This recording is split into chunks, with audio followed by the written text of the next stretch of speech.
ఇంజనీర్లందరూ కూడా శ్రమించి దాదాపు 12 పర్మిషన్స్ గవర్నమెంట్ ఆఫ్ ఇండియా నుంచి తీసుకొచ్చి ఒక ఇండిపెండెంట్ ఏజెన్సీని పెట్టి ఒక విజిలెన్స్ ఏజెన్సీనే ఇంటర్నల్గా పెట్టి ప్రతిరోజు కూడా క్వాలిటీ కంట్రోల్ చేసిన మరి ఈ ప్రాజెక్టు కాళేశ్వరం ప్రాజెక్టు ఎంత గొప్పగా డిజైన్ చేయబడ్డదంటే 1986 సంవత్సరంలో గోదావరి నదికి అత్యంత రికార్డు స్థాయిలో వరదలు వచ్చినాయి.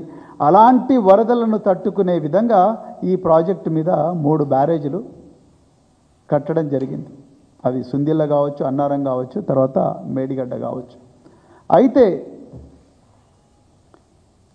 ఈ మేడిగడ్డ బ్యారేజ్ 1986లో వచ్చిన అత్యంత ఎక్కువ వర్షపాతాన్ని దృష్టిలో పెట్టుకొని కడితే ఇందులో అందరూ గుర్తించాల్సిన విషయం ఏంటంటే 2022 సంవత్సరంలో 29 అంటే 500 సంవత్సరాలలో ఎప్పుడు కూడా గోదావరికి రానంత వరద 2022 సంవత్సరంలో వచ్చింది. 29 లక్షల క్యూసెక్కుల వరద నీరు గోదావరి నుంచి పోయింది. అప్పుడు కూడా తట్టుకున్నది ఈ మేడిగడ్డ, అన్నారము, సుందిల్ల. తెలంగాణ ప్రజలు జాగ్రత్తగా గమనించాలి. 2019 జూన్ నెలలో జూన్ 21 నాడు కాళేశ్వరం ప్రాజెక్టును గౌరవ కేసీఆర్ గారు జాతికి అంకితం చేస్తే 2019, 2020, 2021, 2022, 2023 వరకు కూడా ఈ ప్రాజెక్టు భారీ వరద ప్రవాహాన్ని తట్టుకున్నది. 500 సంవత్సరాల్లో ఎప్పుడు రానంత వరదను కూడా ఈ ప్రాజెక్టు తట్టుకున్నది. ఈ 3 బ్యారేజీలు తట్టుకున్నాయి.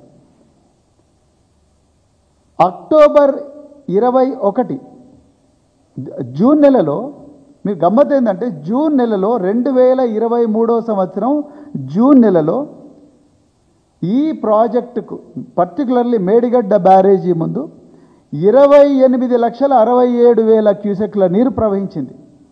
అప్పుడు ఈ ప్రాజెక్టుకి ఏం కాలేదు.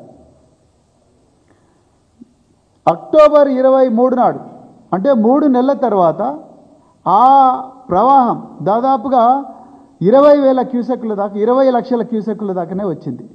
అప్పుడే సడన్గా బ్లాక్ నెంబర్ 7 అందులో కేవలం ఒక పిల్లరు 20వ నెంబర్ పిల్లర్ మాత్రమే కుంగిపోయింది. ఎట్లా కుంగిపోయింది?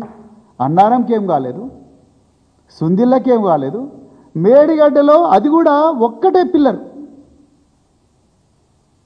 87 పిల్లర్లు ఉంటే ఆ 87 పిల్లర్లో 20వ నెంబర్ పిల్లరే కూలిపోయింది, కుంగిపోయింది. ఎట్లా కుంగిపోతుంది? అది భారీ శబ్దాలు చేస్తూ. ఈ యాంగిల్లో ఎవ్వరు కూడా ఆలోచించడం లేదు. ఇక ఇది 21వ తారీఖు నాడు కుంగిపోయింది అని చెప్పిన న్యూస్ వచ్చిన వెంటనే కాంగ్రెస్ వాళ్ళు ఎప్పటి నుంచో ఈ కాళేశ్వరం ప్రాజెక్టు మీద 1,00,000 కోట్ల అవినీతి, 1,00,000 కోట్ల అవినీతి అని చెప్పి మరి రోజు విషం చిమ్ముతూ ఉన్నారు. ఇదే అదనుగా మరి కాంగ్రెస్ వాళ్ళు ముఖ్యంగా కిషన్ రెడ్డి, గంగాపురం కిషన్ రెడ్డి, ఆయన ఆనాడు బీజేపీ ప్రెసిడెంట్, ఇమ్మీడియట్గా సెంట్రల్ వాటర్ కమిషన్కి ఒక లేఖ రాస్తాడు. ఈయన వెంటనే దీన్ని ఇన్వెస్టిగేట్ చేయండి అని. ఇంకా మేఘాల మీద నేషనల్ డ్యామ్ సేఫ్టీ అథారిటీ తెలంగాణకు వస్తుంది. వచ్చి డిసెంబర్లో రిపోర్ట్ ఇచ్చేసి డిసెంబర్లో సర్టిఫికేట్ ఇచ్చేస్తారు, ఎస్ ఇది అవినీతి వల్లనే కుంగిపోయింది అని చెప్పేసి. నేను తెలంగాణ ప్రజల ముందర ఇంకొక స్పష్టమైన విషయం ముందర పెట్టాలనుకున్నా. ఇదే జూన్ నెలలో ఉత్తరాఖండ్ రాష్ట్రంలో తియస్తా ప్రాజెక్టులో వచ్చిన భారీ వరదల వల్ల మొత్తం డ్యామ్ కొట్టుకొని పోతుంది. ఇంతవరకు కూడా నేషనల్ డ్యామ్ సేఫ్టీ అథారిటీ అక్కడ పోలే. ఎందుకు పోలే? అక్కడ బీజేపీ ప్రభుత్వం ఉంది, అందుకొరకే పోలేదు. ఇక్కడనేమో బీఆర్ఎస్ ప్రభుత్వం ఉంది. వీళ్ళని బదనామం చేయాలి, వీళ్ళని గద్దెదించాలి, అంటే ఏమన్నా చేయాలి, కుట్రలు చేయాలి. అందుకొరకు నేషనల్ డ్యామ్ సేఫ్టీ అథారిటీ వెంటనే వచ్చింది. వచ్చి వీళ్ళని report, national dam safety authority report మొత్తం చూసిన ఎక్కడ కూడా ఆ ఇంజనీరు మాట్లాడిన పేలుళ్ళు కానీ అసాంఘిక శక్తుల గురించి నేషనల్ డ్యామ్ సేఫ్టీ అథారిటీ ఏమీ మాట్లాడతలేదు. ఎంతసేపు పునాది కింది నుంచి శాండ్ కరిగిపోయింది, శాండ్ కరిగిపోయినందుకే కూలిపోయింది అని చెప్తున్నారు. వెంటనే వీళ్ళకి తెలంగాణ పేరుకు ఒక కొత్త భాష ఇచ్చారు. వీళ్ళు కాళేశ్వరం కాదు కూలేశ్వరం అని. అంటే బట్ట కాల్చి మీద వేయడం.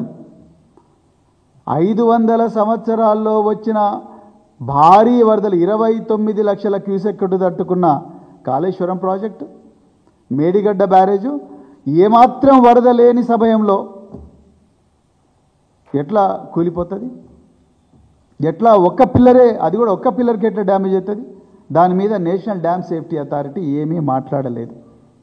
నేను ఎందుకు ఈ కంట్రోల్డ్ ఎక్స్ప్లోజన్ గురించి చెప్తున్నా అంటే, ఇదే సమయంలో ఉక్రెయిన్ రష్యా మధ్యలో జరుగుతున్న యుద్ధంలో భాగంగా కకోవ్కా అనే ఒక డ్యామ్ను, 50 సంవత్సరాల డ్యామ్ను దుండగులు కంట్రోల్డ్ ఎక్స్ప్లోజన్తో పేల్చేసిండ్రు. 100 మంది చచ్చిపోయారు.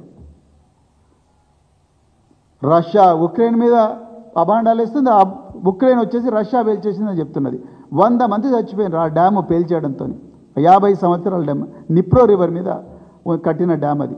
ఇప్పటి వరకు కూడా ఎట్లా పేల్చేసిందో తెలియదు, కానీ పేల్చేసిందని ఎక్స్పర్ట్ చెప్తున్నారు. నిజానికి మహదేవ్పూర్ పోలీసులు కానీ లేకపోతే భూపాలపల్లి పోలీసులు కానీ వెంటనే చేసిండాల్సిన తర్వాత అయినా ఆ పిల్లర్ల శాంపుల్స్, అక్కడ ఉండే భూమి శాంపుల్, అక్కడ మీటర్ రీడింగ్స్, డ్యామ్లో ఉండే రకరకాల ఇన్స్ట్రుమెంటేషన్ రీడింగ్స్, అదేవిధంగా సీస్మిక్ డేటా, అంటే భూకంపం ఏమైనా ఒక మైల్డ్ తక్కువ తీవ్రత ఉన్న భూకంపం ఏమైనా వచ్చిందా అన్న డేటా, అదేవిధంగా call details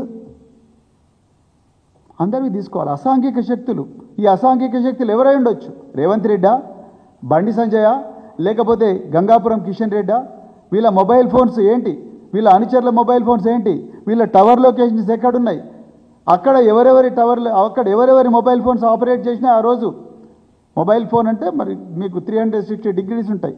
360 డిగ్రీస్లో 120 degrees 120 degrees 120 degrees ఆ సెక్టర్లో ఎవరెవరి, మేడిగడ్డ సెక్టర్లో ఎవరెవరి మొబైల్ ఫోన్స్ పనిచేసినాయి ఆ రోజు. అంతకన్నా ముందు ఒక వారం రోజుల ముందు ఎవరు పనిచేసినాయి? ఒక నేరం చేయాలంటే అంత ఈజీ కాదు. జిలెటిన్ స్టిక్స్ పెట్టి, అదేవిధంగా చిన్న చిన్న డిటోనేటర్స్ పెట్టి ఏ విధంగా వస్తుంది? ఇవన్నీ కూడా ఆ మొబైల్ ఫోన్స్కు, అక్కడ ఉండే మొబైల్ ఫోన్స్కు, ఇక్కడ రేవంత్ రెడ్డి చుట్టూ ఉండే వ్యక్తుల మొబైల్ ఫోన్స్ కానీ, కిషన్ రెడ్డి చుట్టూ ఉండే మొబైల్ వ్యక్తులు కానీ, లేకపోతే బండి సంజయ్ చుట్టూ ఉండే వ్యక్తుల మొబైల్ ఫోన్ల కాల్ డీటెయిల్స్ మ్యాచ్ చేసి ప్యాటర్న్స్ తీస్తే ఈజీగా ఎవరో దొరికేవాళ్ళు. అది కూలిపోయిన వెంటనే, అది కుంగిన వెంటనే వీళ్ళు ప్రచారం మొదలెట్టుకు 1 లక్ష కోట్ల అభివృద్ధి చూడు ఇట్లా అయిపోయిందని చెప్పేసి వెంటనే కిషన్ రెడ్డి లెటర్ రాయడం, డ్యామ్ సేఫ్టీ అథారిటీ పోవడం. ఇంకా రెండో విషయం నేను తెలంగాణ ప్రజల దృష్టికి తీసుకురావాలనుకుంటున్నా. మనం ఇల్లు కడతాం, ఇల్లు కడితే ఇల్లులో బీమ్స్ ఉంటాయి, కాలమ్స్ ఉంటాయి. ఎలుకలు ఎన్నోసార్లు పొక్కలు పెడతాయి.